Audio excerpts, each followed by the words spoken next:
Semester में हम लोग धम्मपद के बारे में बात कर रहे थे। उसमें अब हम लोग चैप्टर 3 जो थॉट पे है, विचार, थॉट, उसमें 33rd उसमें जो स्टेटमेंट है, as a fletcher makes straight his arrow, a wise man makes straight his trembling and unsteady thought, which is difficult to guard, difficult to hold back. एकदम straight forward या thought को एक direction, एक ख़ास direction की तरफ मोड़ देना, और वो ख़ास डायरेक्शन है जो इसका स्पिरिचुअल, इसकी विजडम है, towards nirvana, towards the attainment of the state of mind that is free from desires. इसके बाद 34th है, as a fish taken from his watery home and thrown on the dry ground, our thought trembles all over in order to escape the dominion of Mar the temper.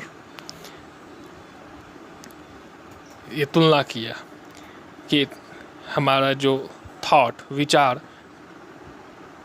ये मार जो इसके अनुसार बौद्ध दर्शन में ये दानव है, इसके साम्राज्य से निकलने के प्रयत्न में, मतलब डिज़ायर्स, जो इसके डिज़ायर्स है उससे ये बाहर निकलने के लिए छटपटा रहा है, जल से निकली हुई मछली की तरह।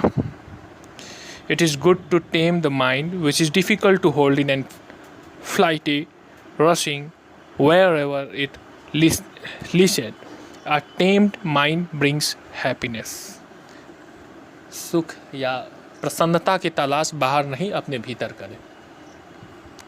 तो ये बात उपनिषदों में भी है, तमात्मस्थजे अनुपश्यन्ति धीरा तेषां सुखम शाश्वतम नेतरेषाम, वो अपने अंदर स्थित सुख को, तो सुख का तो रहस्य है, सुख का तलाश बाहर न करें। यहीं पर ये थोड़ा लोकायत मत से भिन्न हो जा रहा है, और ये अध्यात्म, ये वो मार्ग जो अपने भीतर सुख की तलाश, तो ये इसके लिए क्या करना है, तो वो सुख मन की एक अवस्था है, स्टेट ऑफ माइंड, तो माइंड को स्थिर करे तो उसे सुख उसमें रिफ्लेक्ट करेगा। Let the wise man guard his thoughts, for they are difficult to perceive, very artful, and they rush wherever they list. Thoughts well guarded bring happiness. ये कहा कि अपने विचारों को गार्ड करे, यही सबसे इम्पोर्टेंट बात है। इसी के लिए सारी शिक्षाएं हैं इसमें, कि अपने विचारों को गार्ड करे। Thoughts well guarded bring happiness. Those who bridle their mind which travels far, moves about alone, is without a body, and hides in the chamber of the heart, will be free from the bonds of Mar the temper. ये बात है कि मार या temper क्या है, तो मन की जो बेचैन अवस्था है उससे मुक्त होना, तो मन को शांत करना, स्थिर करना, इसी के लिए ये कहा कि माइंड को स्थिर करें। If a man's faith is unsteady, if he does not know the true law, if his peace of mind is troubled, his knowledge will never be perfect.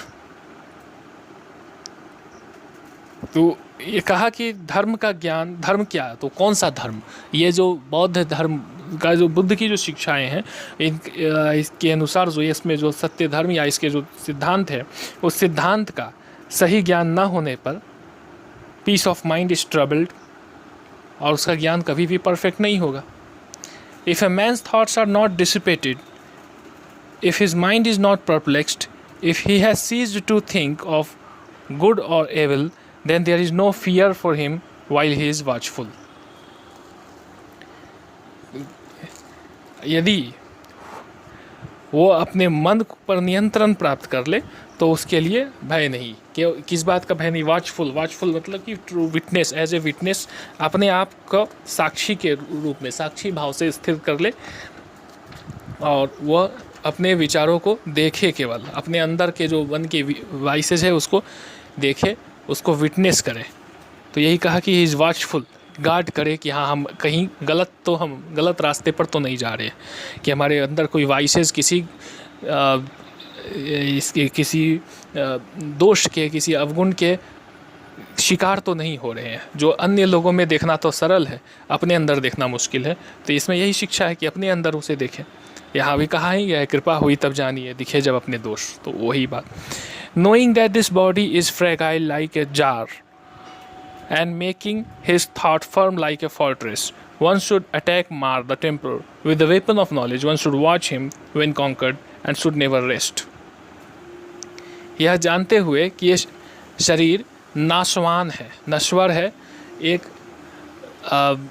पात्र के तरह, एक किसी बर्तन के तरह ये नाशवान है, शरीर का अंत होना है।